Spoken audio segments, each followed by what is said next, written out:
문제 앞에서의 시선이라는 제목으로 오늘 말씀 나누기를 원합니다. 오늘 나눌 내용은 시선에 대한 이야기입니다. 우리가 시선을 어디다 두고 사느냐, 그런 이야기를 나눌 텐데요. 오늘 아침에 제가 교회에 와서 여러분들 화면이 좀 바뀐 것 같지 않으십니까? 옛날에는 그냥 PPT 화면, 글자만 나오는 화면이었는데 지금 제 얼굴이 나오고 있습니다. 화면이 나오고 밑에 자막이 나오는 시스템으로 준비를 했습니다. 준비를 했는데 교회 와가지고 틀었는데 준비한 게 하나도 안 나오는 거예요. 그래서 아침 내내 희주하고 계속 왔다 갔다 하면서 손을 봤는데 겨우 복구를 한 게 요 정도. 지금 나오는 화면은 저희가 예상했던 화면이 아니고 지난주에 연습했던 그 화면이 아닙니다. 근데 나름 이렇게 복구를 해서 저 정도 지금 나오고 있는데 목욕실에 앉아서 기도도 못했어요. 기도도 못하고 왔다 갔다 하면서 계속 하는데 마음이 너무 분주한 겁니다. 빨리 끝나고 들어가서 기도도 하고 원고도 봐야 되는데 마음이 너무 분주했습니다. 그러면서 계속 들은 마음은 오늘 시선에 대한 설교를 해야 되는데 내가 지금 이렇게 시선을 뺏기면 안 되는데 하면서 마음을 잡으려고 노력했던 제 모습이 생각이 납니다. 여러분들은 어떻게 살고 계십니까? 바쁘고 힘든 그 삶 속에서 일을 보면서 살아가고 계십니까? 아니면 그 가운데서도 주님을 놓치지 않기 위해서 내 마음속에 계신 그 주님을 붙들고 살려고 하고 계십니까? 분주하게 왔다 갔다 하는데 기쁨도 없고 짜증도 나고 분명히 다 준비가 되어 있는데 왜 안 될까? 어떻게 해야 될까? 머리는 분주하고요, 마음은 짜증나고요, 아주 힘든 준비 시간을 보냈습니다.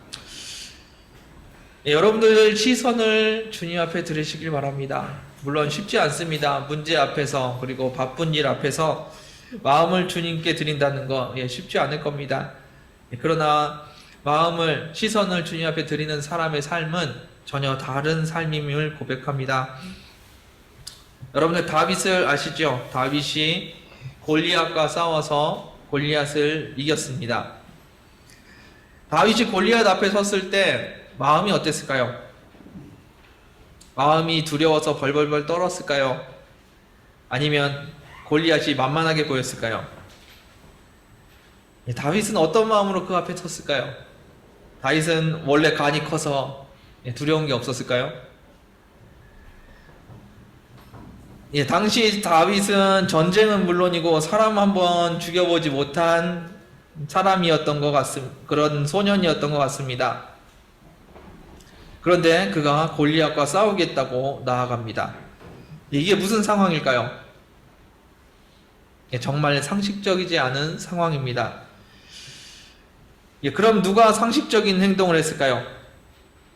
블레셋 군대와 이스라엘 군대가 상식적인 행동을 합니다. 블레셋 군대는 자기네들이 이미 다 이겼다고 기뻐했고, 이스라엘 군대는 자기네들은 이미 졌다고 좌절하고 낙담했습니다. 그것이 상식적인 행동이고 합리적인 모습일 겁니다. 그럼 누가 비상식적인 행동을 하고 있나요? 다윗이 그렇게 하고 있습니다.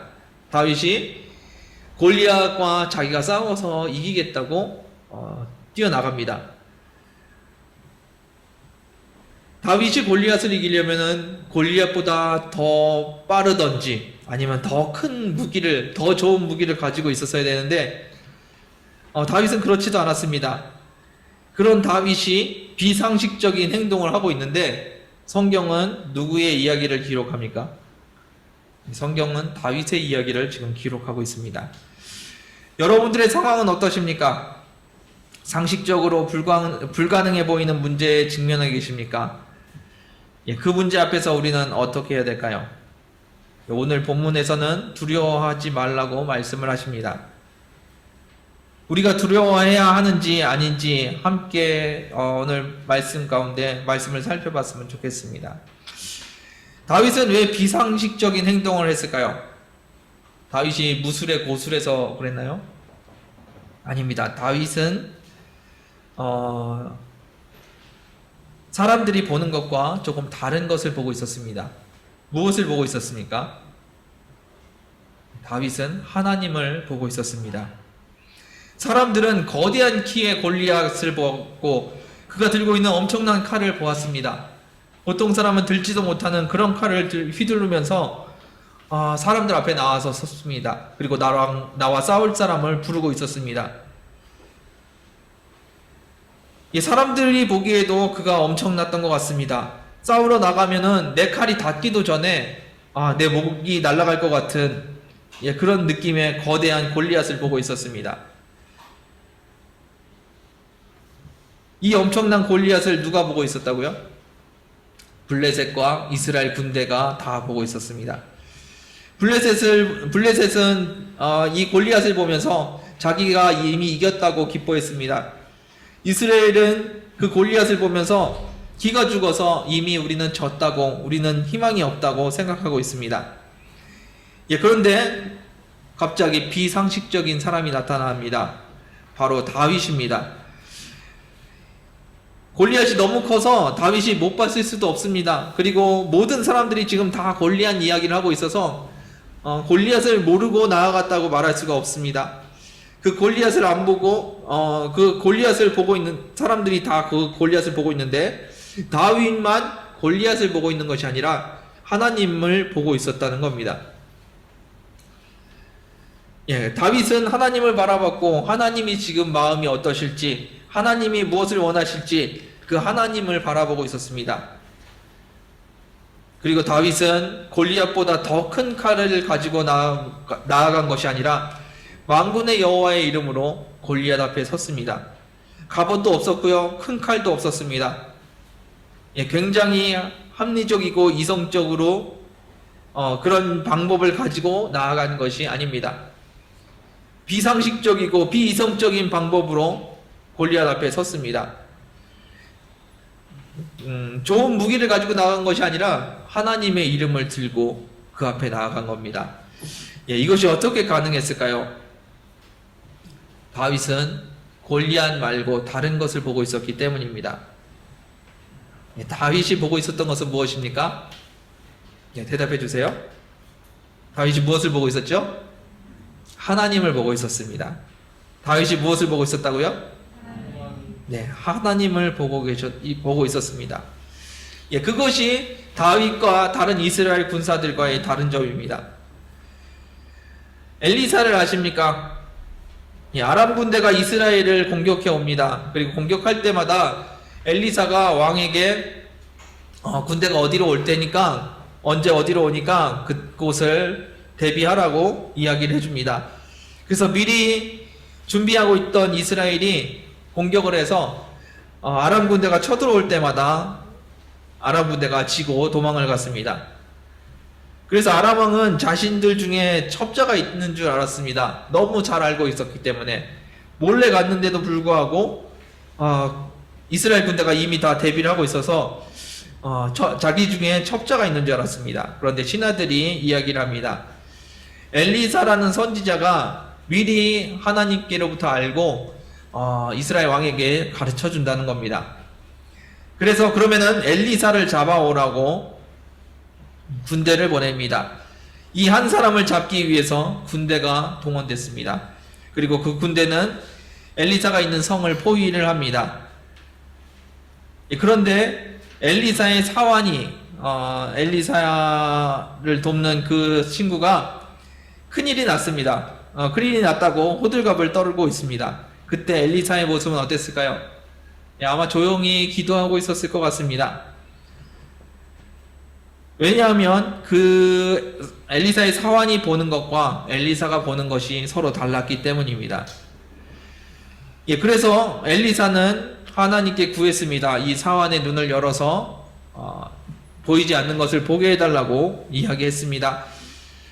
엘리사의 사환이 눈을 들어서 적군을 바라보는데 적군보다 더 많은 수의 천군과 천사가 그들을 지키고 있는 것을 보게 되었습니다.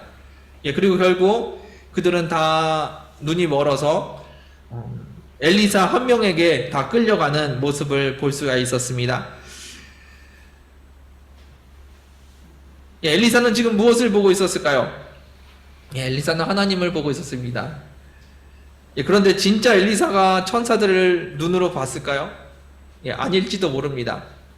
엘리사는 그냥 믿음으로 하나님께서 우리와 함께 하신다는 것을 선포했을지도 모르겠습니다. 그것이 믿음입니다. 엘리사는 그 믿음의 눈으로 세상을 바라보고 있었습니다. 그래서 군대가 나 하나를 잡으러 왔는데 그 상황에서도 두려워하지 않고 평안을 잃지 않습니다.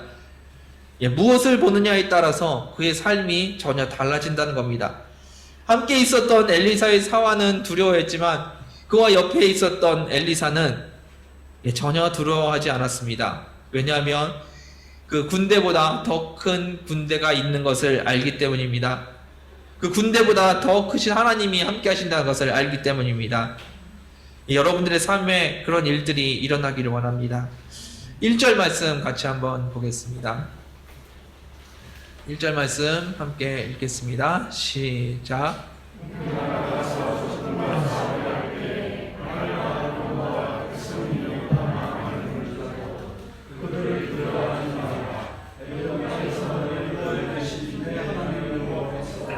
너와 함께 가시니라. 아멘. 이제 이스라엘은 가나안을 점령하러 들어가는 상황입니다. 이 신명기를 기록하는 상황, 이스라엘이 가나안을 점령하러 들어가는 상황입니다. 아직 아직 본격적으로 전투를 시작도 안 했습니다. 가나안 사람들이 얼마나 무서운 사람들인지 아직 경험해 보지 못했습니다. 만약에 그들이 가나안에 들어가게 된다면 어떤 사람을 만날까요? 여러분들 기억나십니까? 예전에 12명이 정탐꾼이 들어가서 이 땅은 좋은 땅이지만 점령할 수 없는 두려운 땅이라고 고백했던 그 땅, 여전히 그 땅은 두려운 땅이었습니다. 그 10명의 정탐꾼 때문에, 그리고 거기에 동조했던 이스라엘 백성들은 광야에서 40년을 세월을 보내게 되었습니다. 이 정탐꾼, 이 가나안 앞에서 하나님께서 미리 말씀하십니다. 분명히 그 가나안 땅에는 아낙 자손들이 있을 거고요. 그들이 두려워하는 그 모습 그대로 여전히 살고 있었을 겁니다. 그때를 대비해서 미리 말씀을 하십니다. 뭐라고 말씀하십니까? 놀라지 말고 두려워하지 말라고 이렇게 지금 미리 말씀하고 계십니다. 하나님께서 놀라지 말고 두려워하지 말라고 하십니다. 이 상황은 어떤 상황인가요? 말 그대로 그냥 두려운 상황입니다. 안 두렵고 별일 아니기 때문에 두려워하지 말라는 것이 아니라 두려운 상황입니다. 그 앞에 섰을 때 우리가 두려워할 수 없는 상황이라는 겁니다. 지금 이스라엘은 어디를 갑니까? 가나안을 들어가려고 합니다. 뭐하러 들어가죠? 놀러 가는 것이 아닙니다. 정복하러 들어갑니다. 그 땅에 사람들이 가득 살고 있는데 그 땅을 정복하러 들어갑니다. 그런데 그곳에 왜 들어갑니까? 하나님께서 이 땅을 주시겠다고 약속하셨기 때문에 들어갑니다. 하나님께서 혹시 너네가 잘 싸우면 그 땅을 얻을 수도 있다라고 말씀하신 것이 아니라 가나안 땅을 주겠다고 약속하십니다. 그래서 그 말씀을 붙들고 지금 나아가려고 하는 겁니다. 그런데 말씀드렸던 것처럼 지금 상황은 두려운 상황입니다. 만만한 상황이 아닙니다. 그냥 막대기 들고 가서 내쫓으면 되는 상황이 아닙니다. 목숨을 걸고 들어가서 전투를 해도 이길지 말지 하는 상황입니다. 그들이 가나안을 정복하러 왔는데 적이 어떻습니까? 오늘 본문 말씀에 뭐라고 되어 있냐면요, 말과 병거와 군사가 너보다 더 많을지라도 두려워하지 말라는 겁니다. 다시 말해서 말도 많고 병거도 많고 군사도 많은 사람들이 지금 기다리고 있다는 겁니다. 당시에는 첨단 장비가 있는 것이 아니기 때문에 군대가 많은 군사가 있는 쪽이 유리합니다. 그쪽이 이길 확률이 높습니다. 지금이야 이스라엘이 첨단 장비로 아랍 전체와 싸우고 있지만, 그리고 그 아랍 전체와 싸워도 이길 만한 상황이지만, 당시에는 숫자가 작다면 그냥 질 확률이 높습니다. 게다가 가나안은 성에서 지키는 상황이었고 이스라엘은 공격하는 입장이었습니다. 그렇다면 이스라엘 군대가 훨씬 더 많아야지 성을 점령할 수 있는 상황입니다. 그것이 합리적인 생각이고 객관적인 사실입니다. 그런데 가나안 족속이 훨씬 숫자가 더 많다고 합니다. 지금 상황이 어떤 상황이라고요? 두려운 상황입니다. 당연히 두려워해야 되고 이길 수 있을지 없을지 걱정해야 되는 상황입니다. 우리의 삶에도 이런 여러 가지 문제들이 있습니다. 내가 해결할 수 없는 문제들, 내가 미리 계획한다고 내 마음대로 안 되는 그런 문제들이 많이 있습니다. 나는 잘못한 것이 없는데 억울하게 당하는 문제들도 있습니다. 그런 수많은 문제들이 우리 삶에, 우리 주변에 많이들 있습니다. 그래서 우리는 이 문제들을 묵상을 합니다. 문제를 묵상하고 묵상을 하는데 답이 안 나옵니다. 그리고 답이 나와도 이게 정답인지 아닌지 막막한 상황들도 많이 있습니다. 그래도 뭐래도 해야 되니까 제일 좋아 보이는 방법을 우리는 선택을 하고 그 길로 살아갑니다. 이게 우리가 문제를 해결하는 방법이고 세상을 살아가는 방법입니다. 물론 이렇게 힘들지 않은 문제라면 고민도 안 했을 거고 기도도 안 했을 겁니다. 내가 감당할 수 있다면 아마 그냥 내 생각으로 모든 걸 다 해결했을 겁니다. 그런데 내가 감당할 수 없는 문제 앞에서 우리는 하나님 앞에 기도합니다. 하나님께서 문제를 해결해 달라고, 그리고 하나님께서 도와달라고 기도를 합니다. 그리고 기도가 끝나면 다시 문제를 붙들고 묵상을 하기 시작합니다. 그 문제를 붙들고 묵상을 하다가 그나마 좋아 보이는 방법이 생각났을 때 우리는 그 길을 선택합니다. 그러면서 해결이 잘 안되면 하나님께서 내 기도를 들어주지 않으셨다고 원망하는 모습들을 많이 보게 됩니다. 우리는 어떠한 삶을 살아야 될까요? 문제를 묵상하며 살아야겠습니까? 하나님을 묵상하시길 바랍니다. 그리고 하나님의 뜻을 구하시길 바랍니다. 문제를 묵상하고 하나님이 문제를 해결해 주시기를 구하는 것이 아니라 하나님을 묵상하고 하나님의 뜻을 구하는 저희들이 되길 원합니다. 문제가 우리의 주인입니까? 아닙니다. 예수 그리스도만이 우리의 주인이시고 예수 그리스도를 바라보는 것이 우리의 삶입니다. 문제를 붙들고 문제를 바라보고 문제 가운데 살아가는 삶. 물론 우리의 삶에 문제는 있습니다. 그러나 그것이 우리의 주인이 되지는 말아야 될 것입니다. 지금 우리 역시 두려운 상황에 처해 있는 사람들이 많이 있습니다. 그러나 주님이 주신 답은 내가 너와 함께 한다는 것입니다. 이 문제가 별거 아니라고 가르쳐 주시는 것이 아니라 내가 너와 함께 하겠다는 것. 그것이 우리가 두려워하지 말아야 될 이유입니다. 이에 대해서 우리의 반응은 어떨까요? 그렇습니까 주님? 주님이 나와 함께 하시는군요. 그리고 그 주님을 붙들고 살아가는 것이 우리의 모습이어야 됩니다. 주님을 바라보고 주님의 뜻을 구하는 저와 여러분들 되기를 원합니다. 여러분들은 지금 무엇을 보고 계십니까? 여러분들의 마음의 시선을 한번 보십시오. 물론 지금 예배 시간에는 주님을 본다고 하고 있을지 모르겠습니다. 그런데 예배당을 나가면서 여러분들은 무엇을 붙들고 사십니까? 내가 갖고 있는 그 문제들을 붙들고 살고 계시지는 않습니까?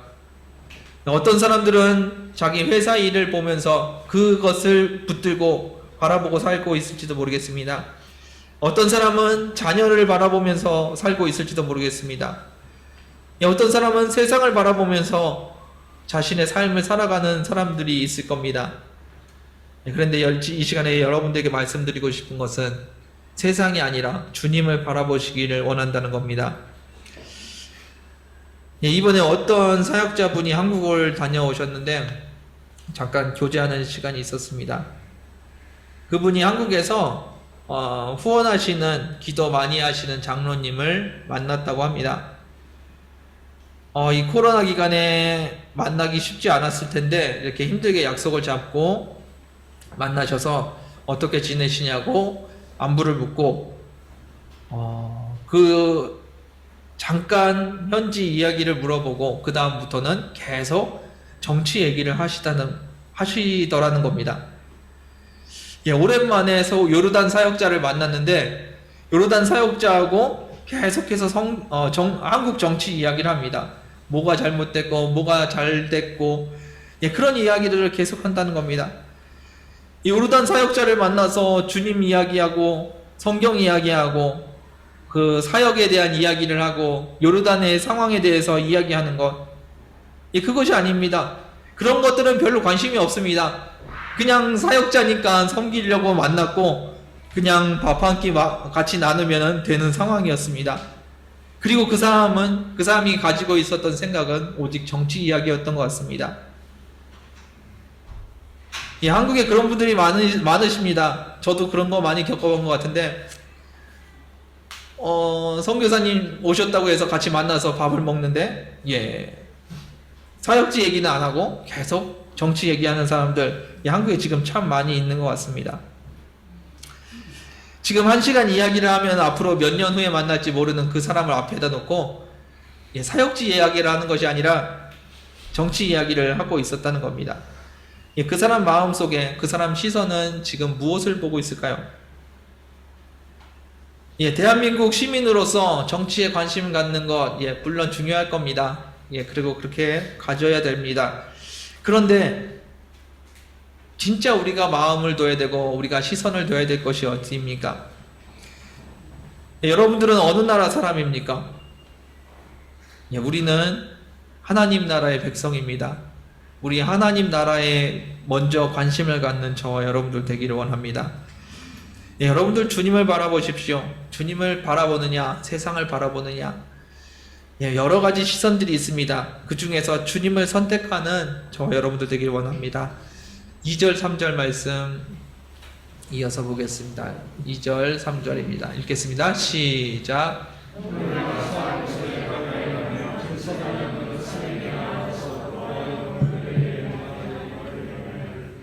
이스라엘아 들으라. 너희가 오늘 너희의 대적과 싸우려고 마음에 두렵지 말며 두려워하지 말며 떨지 말며 그들로 말미암아 놀라지 말라. 아멘. 주님께서 제사장들에게 말하라고 시키십니다. 백성들에게 두려워하지 말고 놀라지 말라고 이야기하라는 겁니다. 그래서 여러분들이 문제를 들고 나오면 저는 늘 말씀을 드립니다. 괜찮다고, 주님이 하신다고, 놀라지 마시라고 이야기를 해드립니다. 이게 말이 될까요? 나는 힘들고 어려워서 찾아와서 기도 부탁하는데 괜찮다고 늘 이야기를 합니다. 이 문제 앞에서 어떻게 안 놀랄 수가 있습니까? 어떻게 두려워하지 않을 수가 있습니까? 사람들은 이야기합니다. 목사님이 몰라서 그러는 거지. 지금 내가 얼마나 심각한 문제가 있는지 아시냐고, 얼마나 힘든지, 얼마나 아픈지 아시냐고 묻습니다. 물론 제가 공감 능력이 떨어져서 잘 못 알아들을 수도 있는데 한 가지 아는 것은 그 문제보다 더 크신 분이 우리와 함께 하신다는 겁니다. 여러분들이 함께 하시는 분은 그 문제보다 크신 분이고 그 문제를 뛰어넘는 분이십니다. 문제가 작아 보여서 두려워하지 말라는 것이 아닙니다. 가나안 땅에 있는 사람들이 만만하기 때문에 이스라엘 백성에게 두려워하지 말라고 말씀드리는 것이 아닙니다. 그 상황이 두려운 상황인 거 잘 알고 있습니다. 그러나 하나님께서 함께 하시기 때문에 두려워하지 말라는 것입니다. 지금 이스라엘에게 말씀하시는 이런 상황은 건장한 청년이 유치원생과 싸우러 나가는데 그 건장한 청년에게 두려워하지 말라고 용기를 주는 것이 아닙니다. 거대한 민족과 작은 부족이 싸우러 가고 있는 겁니다. 그 상황을 보면서 하나님은 두려워하지 말라고 이야기합니다. 다윗이 골리앗과 싸우러 나갔는데 두려워하지 말라는 것입니다. 두려워하지 말아야 될까요? 객관적으로 두려워해야 되는 상황입니다. 그런데 하나님은 두려워하지 말라고 말씀하십니다.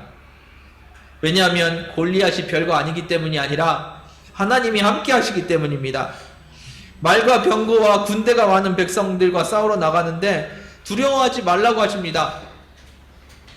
별거 아니기 때문에 나아가서 싸우라는 것이 아니라 내가 함께 할 것이기 때문에 두려워하지 말라고 말씀하시는 겁니다. 그것이 시선입니다. 우리가 하나님을 바라보고 있을 때 그 두려운 문제들이, 하나님 없이 두려워해야 될 그 문제들이 하나님과 함께 할 때, 하나님을 바라보고 있을 때 그 문제들은 큰 문제들이 아니라는 겁니다. 그것이 바로 시선입니다. 문제를 바라보고 문제를 묵상하는 사람들은 절대로 누릴 수 없는 평안입니다. 하나님을 바라보고 주님을 바라보고 주님을 묵상하는 사람들, 그 사람들만 누릴 수 있는 평안입니다. 세상 사람 누구에게 물어봐도 지금 걱정해야 될 상황이 맞습니다. 그런데 주님 앞에 나아가 서 있는 사람, 그 사람에게는 지금 이 평안의 시간입니다. 말씀으로 천지를 창조하신 하나님이십니다. 소망이 끊어진 아브라함을 불러서 큰 민족을 이루신 하나님이십니다. 2000년 전에 망한 이스라엘을 다시 세워서 나라로 만드신 하나님이십니다. 군대가 엘리야를 잡으러 왔을 때 더 많은 천군과 천사를 보내주신 하나님이십니다. 죽은 자를 살리시고 없는 것을 있는 것으로 부르시는 하나님, 그 하나님과 지금 함께하고 있기 때문에 두려워하지 말라는 겁니다. 그 하나님을 바라보십시오. 그 주님이 지금 어디 계십니까? 그 주님이 지금 여러분들 안에 계시고 여러분들과 함께하고 계십니다. 그것이 우리의 신앙이고 그것이 우리의 믿음입니다. 그분이 나를 다스리시고 나의 주인 되시고 나를 인도하시는 분이십니다. 그래서 그 문제 앞에서 두려워하지 말라고 말씀하실 때 아멘으로 답할 수 있는 것입니다. 힘들고 어려운 문제, 힘들어 보이지 않아서 하나님께서 괜찮다고 말씀하시는 것이 아닙니다. 내가 너와 함께 할 것이기 때문에 두려워하지 말라고 말씀하시는 겁니다. 주님과 늘 동행하는 저와 여러분도 되시길 원합니다. 말씀을 마무리하겠습니다. 예수님의 제자들이 예수님 없이 갈릴리 바다를 건너간 적이 있습니다. 그때 예수님이 안 계시는데 풍랑이 일어서 배가 흔들리고 다 물에 빠질 것 같은 두려움에 휩싸였습니다. 그때 멀리서 예수님께서 물 위를 걸어오시는 것을 보게 되었습니다. 제자들은 배를 타고 있었고요. 예수님은 물 위에 계셨습니다. 지금 배에 타고 있는 사람들이 예수님을 구해야 될 것 같지만 예수님을 구할 필요는 없었습니다. 왜냐하면 예수님은 그런 분이십니다.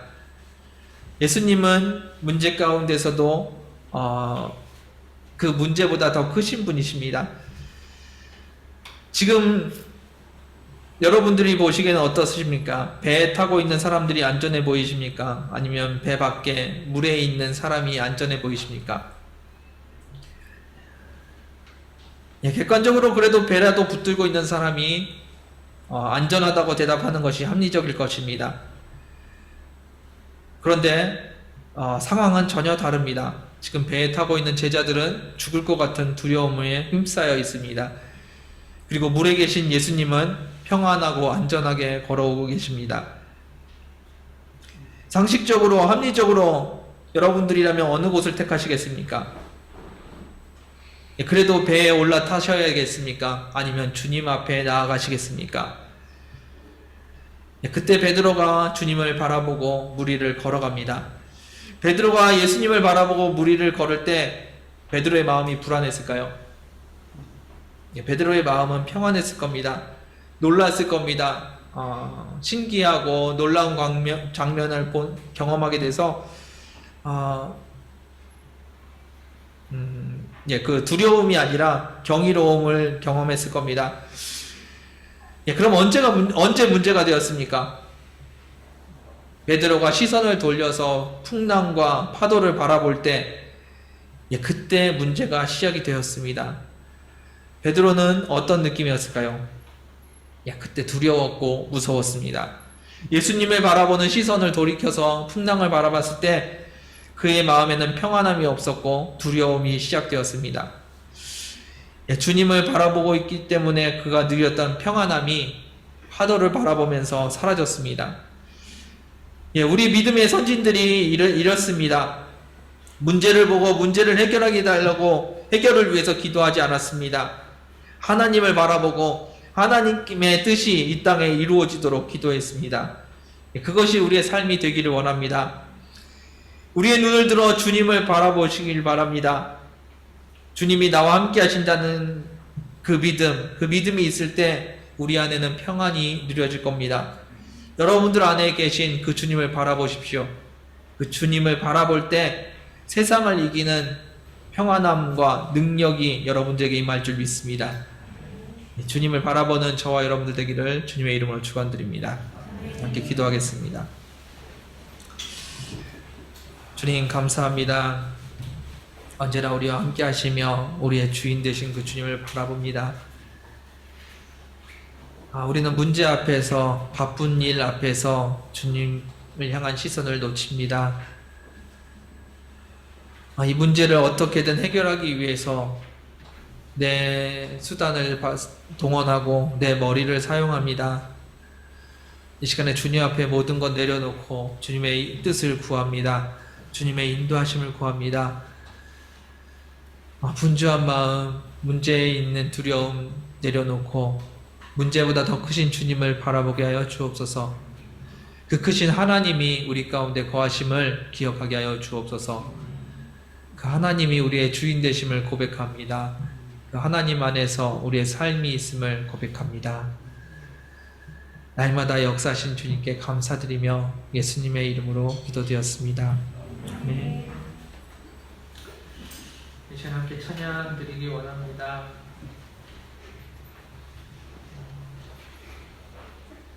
내게로부터 눈을 들어 함께 찬양하겠습니다.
사랑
여러분들 안에 계신 그 주님을 바라보십시오. 그 주님은 여러분들과 함께 하시고 그 주님은 여러분들을 떠나지 않으시는 하나님이십니다. 매 순간 주님께서 여러분들과 함께 하십니다. 우리가 문제 가운데 허덕이며 바쁜 일 가운데 빠져서 주님을 바라보지 못할 때 그때도 주님께서 우리와 함께 하십니다. 그 주님을 바라보십시오. 그리고 분주함 속에서도 문제 속에서도 그 주님을 놓치지 않는 저희들 되기 원합니다. 이 시간에 가슴에 손을 얹고 함께 기도했으면 좋겠습니다. 내 안에 계신 그 주님과 날마다 동행하길 원합니다. 분주함 속에서, 많은 일 속에서, 큰 문제들 속에서 주님을 놓치지 않게 해주시옵소서. 내 안에 계신 그 주님과 동행하게 하여 주옵소서. 주님과 함께 일하고, 주님과 함께 먹고, 주님과 함께 마시고, 주님과 함께 사람들과 만나 의지하는 주님의 백성들이 하여 주옵소서. 이 시간 함께 기도하는 시간 되기 원합니다. 가슴에 손을 얹고 기도하겠습니다. 주님 감사합니다. 주님 감사합니다. 주님 감사합니다. 주님께서 내 삶 가운데 거하시며 주님 가운데 감사합니다. 주님께서 우리의 주인 되시며 주님께서 우리의 주인 되시며 감사합니다. 주님께서 날마다 우리와 함께 하시며 감사합니다. 주님께서 내 안에 계시며 감사합니다. 내가 그 주님을 놓치지 않게 하여 주시고 그 주님과 날마다 동행하게 하여 주옵소서. 우리의 시선이 주님을 향할 수 있게 하여 주옵소서.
더 열심히 일하고 더 바쁘게 일하고 더 많이 일합니다.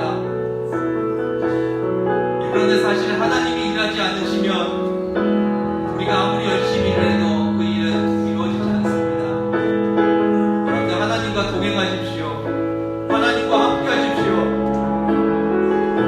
그 하나님을 바라보십시오. 그 하나님 안에 여러분들의 삶이 있습니다. 여러분들의 시선을 하나님께 드리시고 그 하나님과 함께 살아가는 우리들 되기 원합니다. 여러분들이 하나님을 바라보실 때 하나님께서 일하십니다. 열심히 일해보겠다고 열심히 해결하겠다고 뛰어다닐 때 이 하나님께서 기다리십니다. 좋으신 하나님께서 여러분들을 기다리십니다. 여러분들 주님을 바라볼 때까지 주님께서 기다리십니다. 그런데 시선을 하나님께 드리시면 하나님께서 일하기 시작하십니다. 하나님께서 말씀하시기 시작하십니다. 하나님께서 역사하기 시작하십니다. 여러분들 삶 가운데 하나님께서 역사하시도록 여러분들 시선을 하나님께 드리십시오. 문제 가운데 문제를 바라보는 것이 아니라 하나님을 바라보고 하나님의 뜻을 구하는 저희들 되기 원합니다. 이 시간에 다시 한번 하나님을 바라보고 하나님의 뜻을 구하는 시간 되기 원합니다. 기도하겠습니다. 주님 이 시간에 임재하여 주옵소서. 주님 이 시간에 임재하여 주옵소서. 아버지 내가 아무것도 할 수 없을 때 아버지 이 시간에 주님께 고백합니다. 아버지 내가 아무것도 할 수 없음을 고백합니다. 내가 아무것도 해결할 수 없고 아버지 내가 아무것도 처리할 수 없음을 고백합니다. 주님께서 나의 하나님이시며 주님께서 나의 주인이심을 고백합니다. 그 주님 앞에 엎드려 주님을 바라보기 원합니다. 아버지 내 앞가운데 서서 주님을 바라보게 해주소서. 세상 것들을 향한 내 시선을 보며 주님을 바라보게 해주소서. 주님만이 나의 하나님을 고백합니다. 주님만이 나의 하나님을 고백합니다. 주님만이 나의 하나님을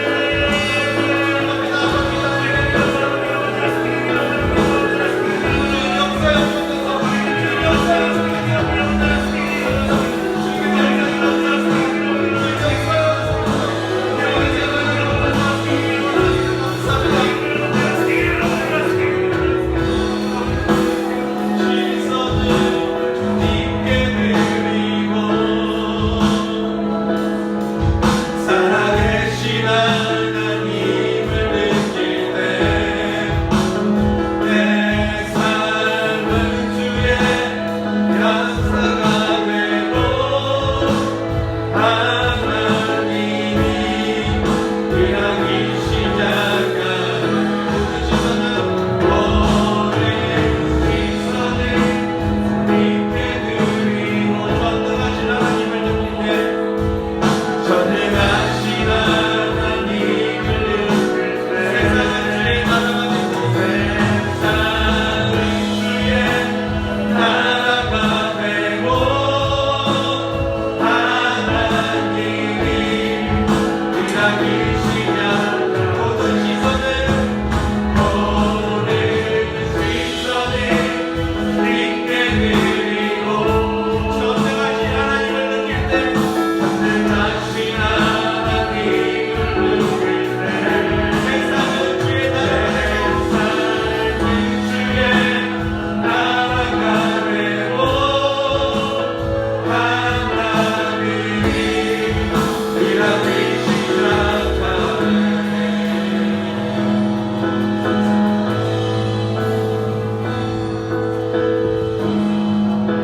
그렇습니다. 주님은 전능하신 하나님이시며 살아계신 하나님이십니다. 주님께서 다스려 주시고 주님께서 인도하여 주옵소서.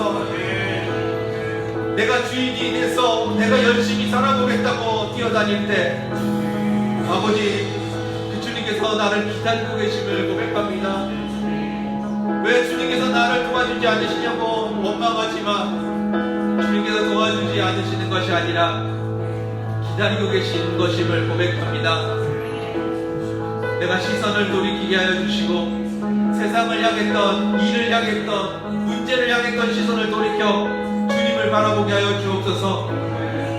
우리가 주님을 바라볼 때 주님께서 역사심을 고백합니다.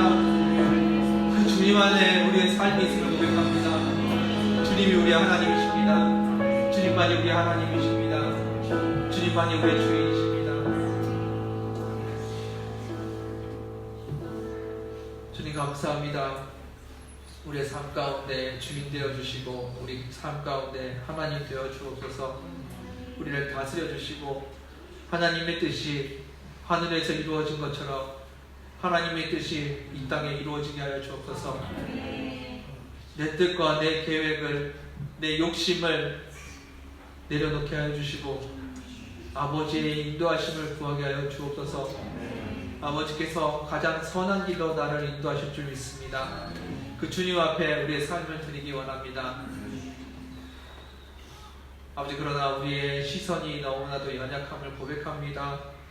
보이는 것, 두려운 것, 급한 것들에 우리에게 시선을 빼앗기는 것을 봅니다.